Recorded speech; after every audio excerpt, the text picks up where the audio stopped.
ba ka ron troi om tu moi ate moi ate zo than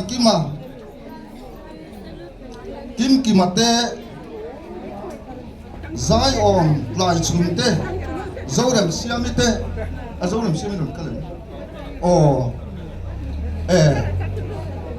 ani hi nung lama ron lakal do ni ron lakal ni kan sia yang ta chuan ni a hey an troi om thakut maya TV an zai thiam tak tak kan ngai thak te khat una hian a lai tin kan mu thei ta aro pui lein kan sia em ko mi sela kan VC atonin ai o dân nó cũng cần dân đó VC ai o pi soi ku ko ba ka áo gì đấy an so ko kana một hai cái lạc sắm chuan an thu brand te kan mong chhe tu mai chan ne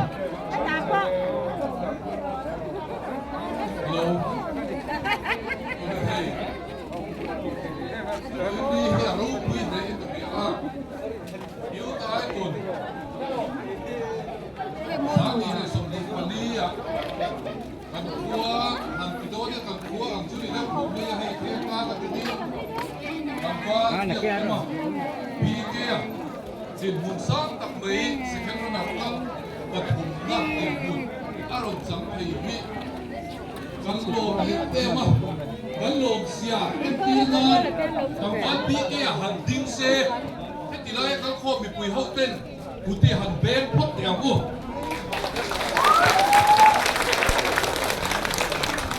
ô lên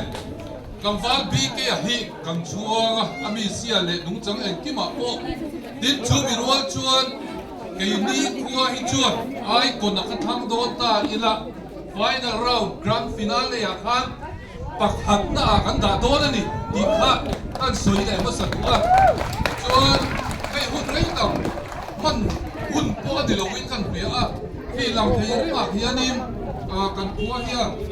siat kan to kan bây giờ ăn uống hi selling aron bel to ani po kan hum bây giờ hi kan đi chú bị